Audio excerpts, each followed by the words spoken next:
வெற்றிவேல் முருகனுக்கு அரகரோகரா.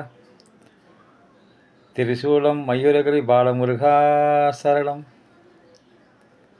வாக்கு வளமளிப்பான் வாழும் வகையளிப்பான் தாக்கும் வினைகளிப்பான் தன்முகத்தான் காக்கும் என்ற தும்பிக்கை ஆண்டுமனை தூய விநாயகனை நம்பி கை கூப்புவோம் நாம்.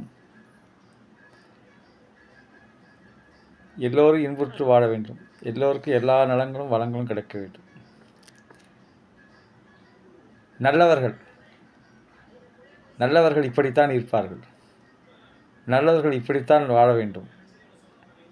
அந்த வகையிலே நல்லவர்கள், தர்ம சிந்தனை உள்ளவர்கள், நேர்மையாக உழைத்து வாழ்பவர்கள், மேலும் பிற உயிர்கள் வாழ்வதற்கு உதவியாக இருப்பவர்கள், அவர்கள் தெய்வீக வாழ்க்கை தான் வாழ்ந்து வருகிறார்கள் என்பது சந்தேகமே கிடையாது.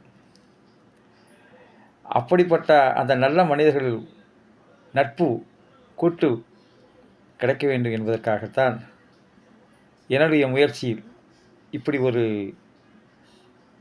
மயூரகிரி ஸ்ரீ பாலமுருகன் சேனல் மூலமாக அனைவரோடு ஒரு நட்பு பாராட்டுகிறேன். நட்பு கிடைக்க வேண்டும்.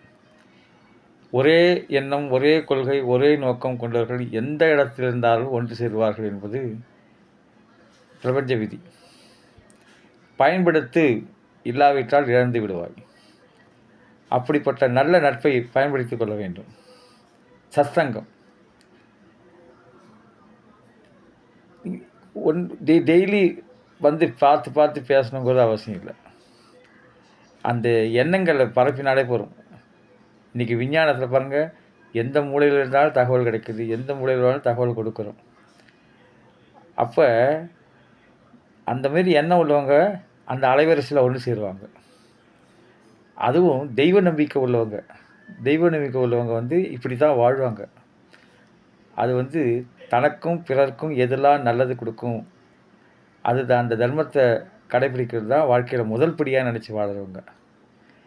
அந்த ஒரு புள்ளியில் நான் அந்த மக்களோட இணைகிறேன். அப்போ மனுஷன் பிறக்கிறதுக்கு முன்னாடியே, எல்லா உயிர்களும் பிறக்கிறதுக்கு முன்னாடியே அதோட அம்மா கிட்ட ஆகாரத்தை வச்சான், தாய்ப்பால். அப்பேற்பட்ட கருணை உள்ளவன், கருணை கடல். இதுவரைக்கும் வாழ்ந்திருக்கா, இனிமேலும் காப்பாற்ற இருக்க போகிறான். இத்தனை வருஷம் ஓட்டியாச்சு, இனிமேலும் காப்பாற்ற இருக்க போகிறான். நம்மளால் ஒன்றும் கிடையாது. எல்லாம் அவர் போட்ட நாடகம். அதில் ஒவ்வொரு கேரக்டர் எடுத்து, குழந்தையாக இருந்தோம், மகனாக இருந்தோம்,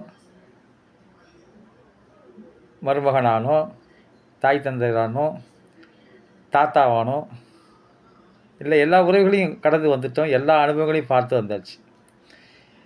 முக்தி இனிமே நம்ம எதுக்காக ஓடி அழைத்து எல்லாருக்காகவும் கவலைப்பட்டு, எல்லாருக்காகவும் ஆசைப்பட்டு, எல்லாத்து விஷயங்களையும் நம்ம தலையிட்டு, அப்புறம் ஓடி அடங்கின பிற்பாடு கடவுளோட நினப்பு வர்றது தான் இயல்பு. ஆமாம், அப்படி தான் ஆகிட்டுருக்கு. இதில் அந்த சமூக வாழ்க்கை ஒரு போராட்டம் நல்லா மாற்றிடுது. நம்மளோட இந்துக்களோட வாழ்க்கையில் நம்ம வாழ்க்கை முறையை அப்படியே புரட்டி போட்டுருச்சு இந்த உலகளோட நடைமுறை சிக்கல். அதெல்லாம் தாண்டி வரணும்னா நம்ம நல்லவங்களோட சிந்தனை ஒன்றுபடணும்.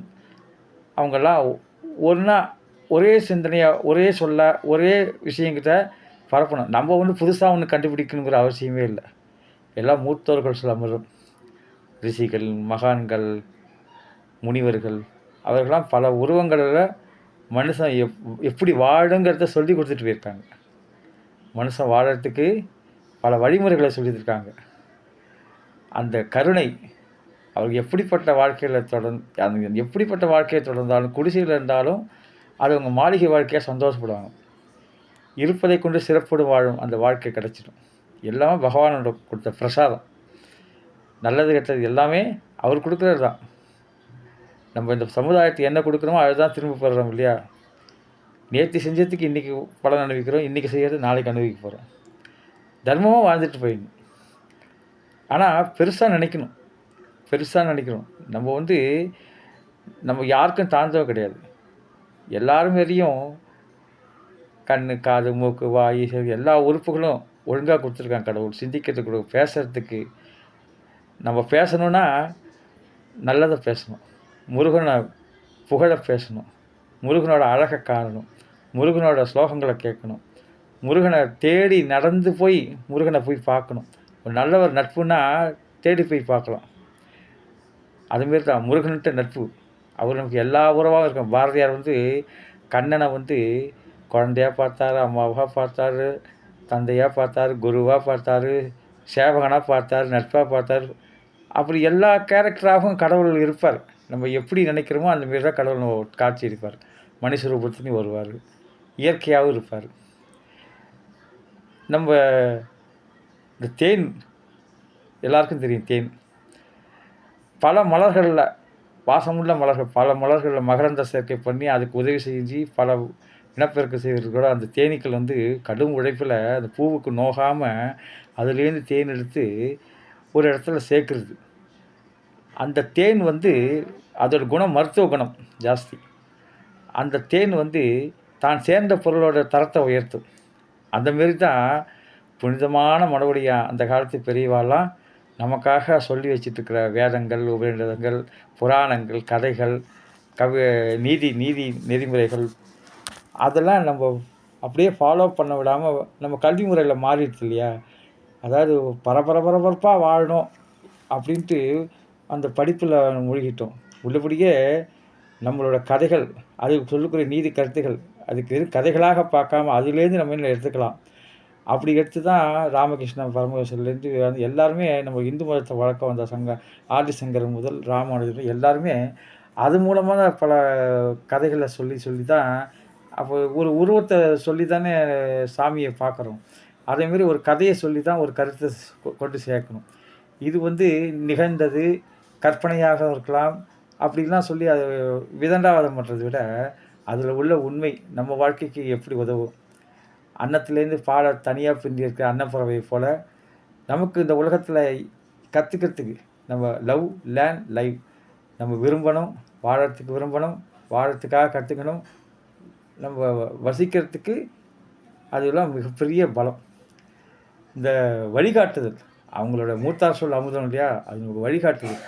அந்த வழியிலே போயின்னு இருக்கணும். நமக்கு புது வழி தெரியலாம். அது சிறப்பான வழினா அதுவும் நம்ம ஃபாலோ பண்ணுறதுக்கு நிறைய பேர் வருவாங்க. நம்ம வந்து தம்பட்டை அடிக்க தேவையில்லை. நம்ம இப்படி தான் வாழணும்னு தெரிஞ்சாலும் இவங்கள்ட்ட அந்த மாரில பேசக்கூடாது, இவங்கள்ட்ட இந்தமாரி பழகக்கூடாது, இவங்கள்ட்ட உண்மையாக இருக்கணும். நெருப்பு மாதிரி இருக்காங்க. தப்பானவங்க கிட்ட நெருங்கவே முடியாது. அதேமாரி நல்லவங்க உடனே சேர்ந்துருவாங்க. உள்ளம் மகிழுமாறு கூடி பழகி பின் இவரை எப்போது காண்போமோ என்று எண்ணி தான் நட்பு அப்படி சொல்லுவாங்கள்ல. அந்த மாதிரி நல்லவங்க நட்பு பௌர்ணமி மாலை வளர்ந்துக்கிட்டே வரும். பௌர்ணமி ஆகிடும். நம்ம இந்து மதம், இந்துக்களோட வாழ்க்கை, அந்த கலாச்சாரம், பண்பாடு, நாகரீகம் எல்லாமே வடிவடியாக பின்பற்றி கடைப்பிடிச்சி வந்துட்டு இருந்தோம். இடையில யாரோ செஞ்ச ஒரு தப்பு, இப்போ எந்த தொழில் செஞ்சாலும் அது நம்ம உண்மையாக முழு அர்ப்பணிப்போடு எடுத்துக்காட்டான உழைப்போடு செய்யும்போது தவறு நேராமல் இருந்தாலும் குற்றம் இல்லாமல் இருந்தாலும் அது சமுதாயத்துக்கு எந்த விதமான பாதிப்பையும் கொடுக்காது.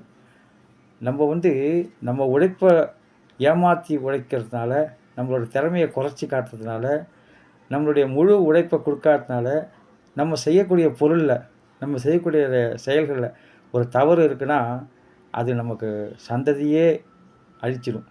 அதுதான் இந்த இப்போ பார்த்துட்டு இருக்குமே நடைமுறையில் கலியுகம்னு சொல்கிறோமே. கலியுகம்னா என்னென்னா, கலியுகத்தில் நம்ம வந்து சொல்கிறது, செய்கிறது, நினைக்கிறது எல்லாத்துலேயும் ஒரு குறை இல்லாமல் இருக்கணும் அப்படிங்கிறது நம்ம பழகிக்கணுங்கிறதுக்காக தான் இந்த கலியுகத்தில் நாமாவளியை சொல்கிறது. அப்போ வந்து தவறான சிந்தனைக்கு போகாதுல்ல, ஒன்றிணைக்குது மனசு. அப்போ அஷ்டாவக்ர முனிவர் தெரியுமா? அவர் நீங்கள் இப்போ கூட சொல்லுவாங்க எல்லோரும், இது என்ன பெரிய கொம்பனா அப்படிம்பாங்க. அது என்னென்னா அஷ்டாவக்ர முனிவர் தான்.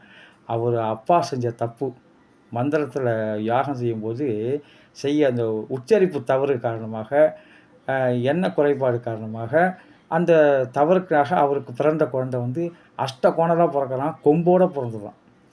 ஆனால் அதுக்காக மனம் தளர்ந்து போயிடல அந்த முனிவர். இதுக்கு பிராயசித்தம் என்ன கேட்குறேன்னா, அவனே தவம் பண்ணி முயற்சி பண்ணி ஒவ்வொரு வளைவையும் கோணலையும் நிமித்திக்கலாம் அப்படின்னாரு. அப்போ என்னென்ன செய்யலாம், எப்படி செய்யலாம், அது பெரியவா பேச்சை கேட்டு, அப்பா அம்மா பேச்சை கேட்டு ஆசிரியரோட பேச்சு கேட்டு சமுதாயத்தில் போக்கில் இந்த தர்மத்தை கடைபிடிச்சு அந்த ஒவ்வொரு கோணலாக நிமித்திட்டு முடியாததை முடிச்சு காமிச்சார் இல்லையா கொம்பன். அதுதான் இன்னைக்கும் அதை வழக்கில் சொல்லுவாங்க, நீ இன்னும் பெரிய கொம்பனாம்பாங்க. அந்த மாரி நம்ம இப்போ முப்போக விளைஞ்சின்னு இருந்தது. வாடாத மலர்கள் நிறையா, வற்றாத செல்வமாக இருந்தது. பயிர் நல்லா விளைஞ்சது, முப்போக விளைஞ்சது, சோத்துக்கு பஞ்சம் வராமல் இருந்தது.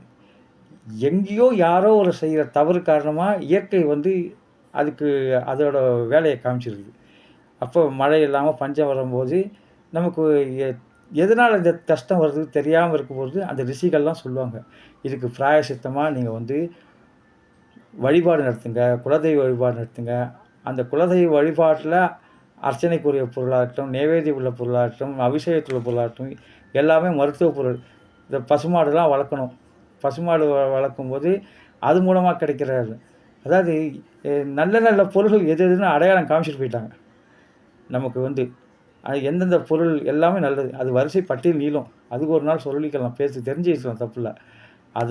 அதெல்லாம் பாதுகாத்துட்டு இருந்தாலே சமுதாயம் சந்தோஷமாக இருக்கும், வாழ்க்கை வளமாக இருக்கும். சண்டை சச்சரவு இல்லாமல், வன்முறை இல்லாமல், போட்டி பொறாமை இல்லாமல், எல்லாரும் உழைச்சி எல்லாருக்கும் எல்லாம் கிடைக்கிற மாதிரி உண்மையாக உதவியாக உதாரணமாக வாழ முடியும். அவங்களாம் மனுஷ ஒரு தெய்வங்கள். நமக்கு அந்த வழிபாடு இதெல்லாம் சொல்லிட்டு போனாங்க, மனுஷ ஒரு தெய்வங்கள். ஒவ்வொருவருக்கும் ஒரு வாழ்க்கை. அந்த ராஜா முதல் கடைநிலை பணியாளர்கள் அந்த கடமையை தவறக்கூடாது. ராஜானா மக்களை பாதுகாக்கணும், இந்த பணியாளர்னா அந்த பணியாளரை முடிய செய்யணும். ஒப்பிடக்கூடாது. நம்ம வாழ்க்கை அவன் ராஜாவாக இருக்கான், நம்ம வேலைக்காரனமாக இருக்கான், அது ஒப்பிடக்கூடாது. இந்த பிறவியில் இதுதான் வாழ்க்கை, இதை சந்தோஷமாக வாழணும், இதை நம்ம கரெக்டாக வாழணும். இப்போ இந்த படியில் இருந்து தான் நம்ம மேல் படிக்கு போகணுமே தவிர, மேல் படியில் இருக்கிறோம் அண்ணாந்து பார்த்து நம்ம பாதை தவிரிடக்கூடாது, வீழ்ந்துடக்கூடாது, பாதாளத்தில் போயிடக்கூடாது. நம்ம ஒரு படியாக போகணுன்னா நம்ம முறையாக பொறுப்பாக போகணும், அந்த பொறுமையாக போகணும். அதுக்கு தான் இந்த குறிப்பறிஞ்சு செயல்படுறது மகாராஜாவுக்கு. அதுக்கு பிறகு குறிப்பறிஞ்சு சேர்ந்து பணியாளருக்கும் உண்டு. அந்த மரியாதை தவறக்கூடாது. பெரியவங்களுக்கு கொடுக்க வேண்டிய, யாருக்கும் கொடுக்க வேண்டிய மரியாதையை கொடுக்கக்கூடாது. அந்த பொறுப்பு பொறுமை எல்லாமே சரியான வாழ்க்கை வாழறதுக்கு ஒரு உத்தரவாதம். புகழான வாழ்க்கை, தோன்றில் புகழ் தோன்று அடுத்து தோன்றலில் தோன்றாமல் என்று. அதாவது நம்ம ஒன்று செஞ்சிட்டே இருக்கும்போது ஒருத்தர் பாராட்டலையேங்கிறதுக்காக அந்த தொழிலை விட்டுறக்கூடாது, ஒரு செய்கிற உதவியை விட்டுறக்கூடாது. பாராட்டணுங்கிறதுக்காகவே உதவி செய்யக்கூடாது.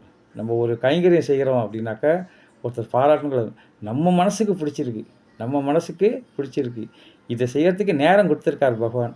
இந்த நேரத்தை எல்லாருக்குமே 24 மணி நேரம் தான். ஒவ்வொரும் அந்த நேரத்தை எப்படி பயன்படுத்தணும் அதுக்கேற்ற வாழ்க்கை முறை அமைஞ்சிது. நம்ம இருக்கிற நேரத்தை வகுத்து தொகுத்து பார்த்தோம்னாக்கா நேரம் நிறையா மீஞ்சிருக்கும். அவசரமாக பண்ண முடியாது. ஒரு சோம்பல் இருந்ததுனாக்கா என்னாகும், நம்ம லேட்டாக எழுந்திருக்கும். நாளை செய்கிறத நாளைக்கு இன்றைக்கி செய்யலாம், நாளைக்கு செய்யலாம் அப்படி இப்படி சிந்தனை மாற்றணும். அந்த சோம்பல் வந்துடுச்சுன்னா பாதி மனசை கெடுத்துடும், அது நமக்கு எஜமான் ஆகிடும். அந்த சோம்பல்லாம் இல்லாமல் எப்பவும் சுறுசுறுப்பாக தேக ஆரோக்கியத்தோட மனசு தெளிவோட இந்த உலகம் வாழணும் அப்படின்னு நினைக்கிறவங்கள நான் எல்லாரையும் அன்பு பாராட்டுறேன், நட்பு பாராட்டுறேன். இந்த மயூரகிரி வேல்முருகன் சேனல் மூலமாக எல்லாரையும் நான் நட்பு வரவேற்கிறேன். நிறைய கிடைக்கணும் எனக்கு நட்பு. பல கருத்துக்கள், எல்லாருக்கும் எல்லா கருத்துக்கள் இருக்கும். ஒவ்வொருத்தரும் ஞாபகம் இருக்கிறவங்க சொல்லலாம். அது அப்போ எனக்கு ஒரு கருத்துனா உங்ககிட்ட ஒரு கருத்துனா அது சொல்லும்போது என்னாகும், எனக்கு 2 கருத்தாடும், உங்களுக்கு 2 கருத்தாடும். வெற்றிவேல் முருகனுக்கு அரோகரா. வாழ்க வையகம், வாழ்க வளமுடன்.